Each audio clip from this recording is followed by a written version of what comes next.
Сәлем достар, сіздермен бірге оңай каналы. Бүгінгі біздің тақырыбымыз әр үйде болуы тиіс емдік шөптер туралы болмақ. Бұл шөптер кез келген дертке дауа бола алады.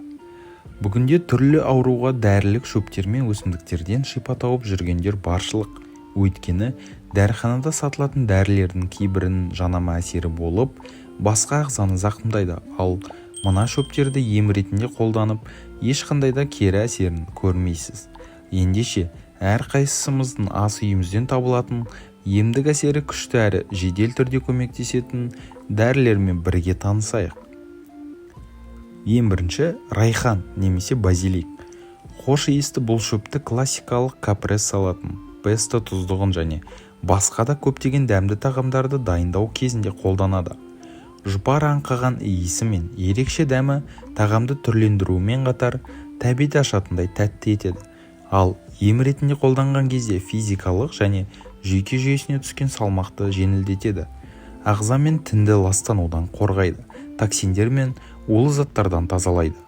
Тамағына, салатына үнемі райхан қосатындар қант диабеті ауруына шалдықпайды, әрі қан қысымы қалыпты жүреді. Ал егер осы шөпті шайыңызға қосып ішсеңіз, есте сақтау қабілетіңіз нығайып, алаңдаушылық сезімі азаяды. Келесі, жалбыз, мята. Сіздің басыңыз, буыныңыз ауырса, онда жалбыз қосылған шай ішіңіз. Антисептикалық қасиеттерге жалбыз ерітіндісі ауыз қуысын сергітіп қана қоймайды, сонымен қатар тіс пен қызылиектің ауруларының алдын алуға көмектеседі. Сондай-ақ іштің ауруы мен шаншуында керемет басады. Тіпті жүйке жүйесінің де мәселесін шешіп, жүрегіңізді тыныштандырады. Егер қатты ашуланып, бойыңызды ыза кернесе, онда жалбыз қосылған ваннаға түсіңіз. Сол сәтте-ақ тамаша нәтижесін байқайсыз. Келесі, сәлбен немесе шалфей. Бұл өсімдіктің биохимиялық құрамы көптеген ауруларға ем болады. Нақтырақ айтқанда, қызыл иектің және тамақтың қабынуын емдейді. Асқазан ішек жолдарының жұмысын жақсартып, бауыр жасушаларын қалпына келтіреді. Ішектерді ынталандырады және иммунитетті жақсартады. Ол үшін шалфей қайнатпасын ішу қажет. Көптеген әйелдер бет терісі мен шаш күтімі үшін де сәлбен қайнатпасын пайдаланады. Келесі өсімдігіміз гүлшетен немесе розмарин. Жеңіл қылқан жапырақты хош иісімен танымал розмарин өсімдігі көптеген аурулармен күресуге қабілетті. Егер розмарин қайнатпасына мақтаным алып, кез келген жараға, көгерген денеге тансаңыз, ізі де қалмай тез жазылады. Сонымен қатар, санароқылақ инфекцияларына қарсы көмектеседі.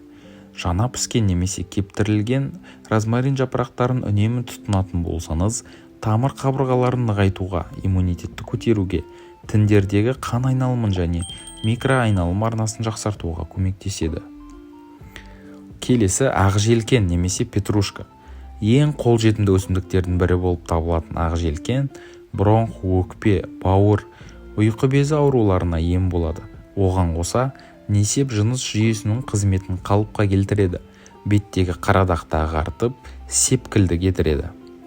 Келесі, руккола. Жеңіл салаттар дайындайтын дәмді өсімдік. Калориясы аз, сәйкесінше талшыққа өте бай руккола ішек жұмысын жақсартады, ағзаны қуаттандырады әрі аштықты сездірмейді. Сонымен қатар иммундық жүйені нығайтуға, жүрек пен қан тамырларының жұмысын жақсартуға көмектеседі. Терінің, шаштың және тырнақтың жағдайын жақсартады. Келесі, аскөк немесе укроп.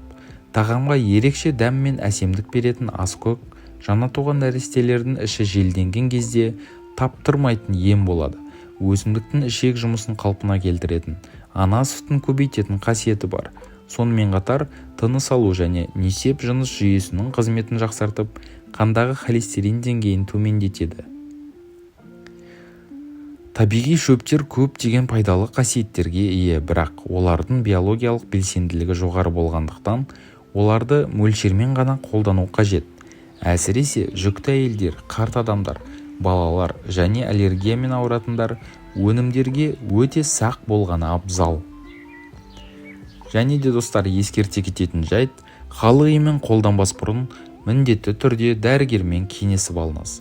Осымен достар, өз ойларыңызбен видео астында бөліссеңіздер болады. Сіздермен болған оңай каналы. Келесі кездескенше.